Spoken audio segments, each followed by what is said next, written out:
Hi everybody, how's it going? Well, today I'm going to talk about another surgery I had back in 2018.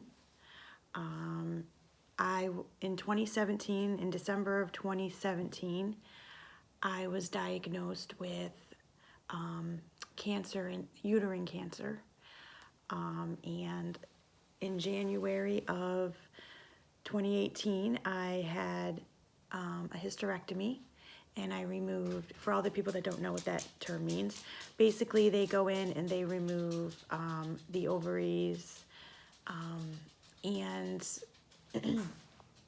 all the parts that could possibly be affected with cancer. In that instance, I had it in the the uterus.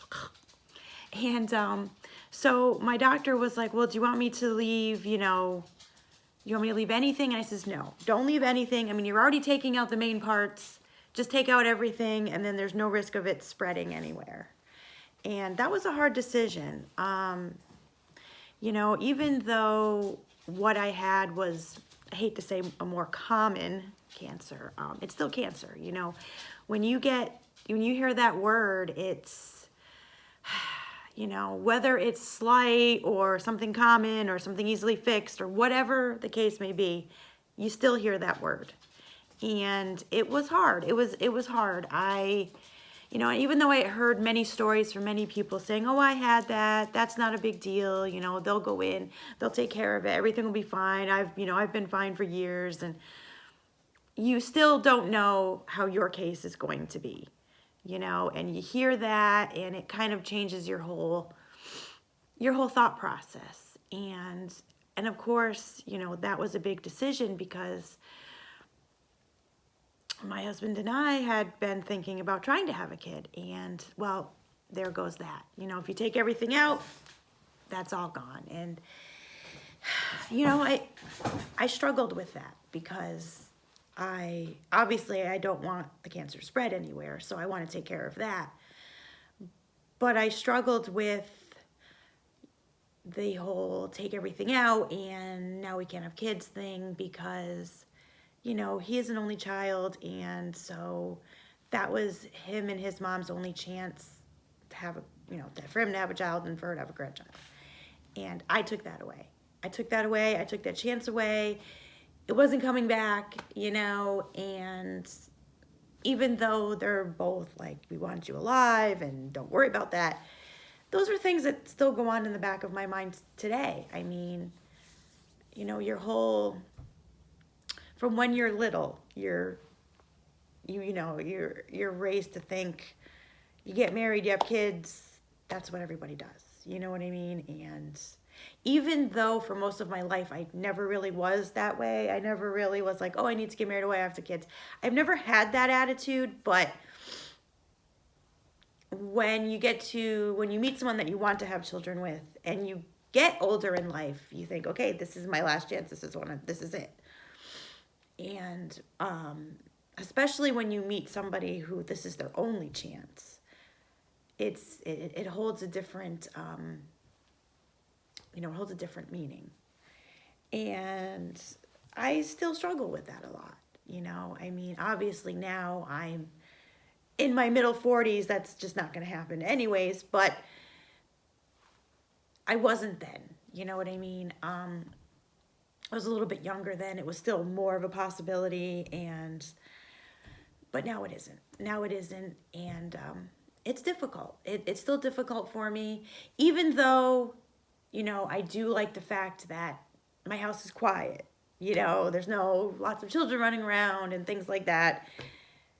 It's kind of like when you are allergic to something, you're told you can't have it versus, well, I don't want that. No, you can't have it. It holds a whole different meaning and a whole different way of thinking. It's like, if I choose not to have children, that's one thing. If I'm told you can't, that's totally different. I mean, if you just choose not to, at some point you could. Well, when you can't, you can't, and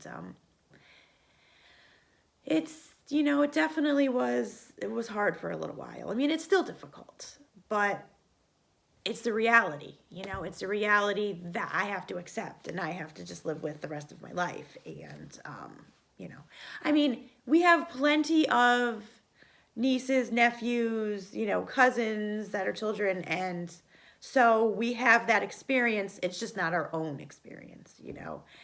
And it is, you know, that I can't change it. I have to just go on, and that's just how it is. I was very fortunate, though, aside from all that depressing stuff, I was very fortunate. I had the hysterectomy. You know, they removed most of it. There was only like a 3%. There's only like 3% that was left. I get regular checkups. Everything is benign. Nothing has spread. Everything is fine. So I was very lucky for that, you know, and the surgery was good. I woke up. I didn't feel much pain. I mean, there was a lady next to me that was in dire pain. I mean, I was a little uncomfortable when I woke up, but you know, I've heard stories of people that were just like in horrible pain when they got up, and you know. Now, I won't lie.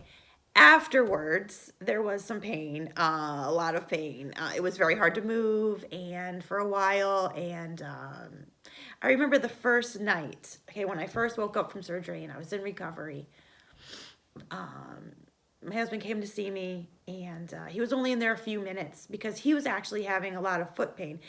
It's odd. Him and I actually have a gout problem.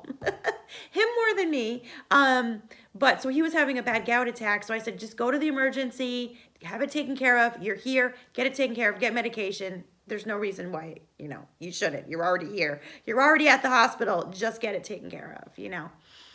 So he visited me for a few minutes, and then he went down there. So, of course, he was gone for hours, you know. And so he didn't really get to see me when I had to move around or hear me or whatever. The most difficult was, the thing is they had fluids. They were pumping me with a lot of fluids. So I had to go to the bathroom a lot. So the getting up hurt so bad. I would scream. That hurt. And then, you know, I'd go to the bath. I had to sit down on the toilet, go to the bathroom, scream there, get back up, scream there, and then have to sit back down, scream there. Now, so what would happen is when I would sit down, I would be in so much pain from all that I would throw up. And then I would finally get settled, start to relax, start to fall asleep, and then they'd come in and do vitals and all that. It would be like, I don't know, maybe 20 minutes I'd get of rest, and then they'd come in to do vitals and all that stuff.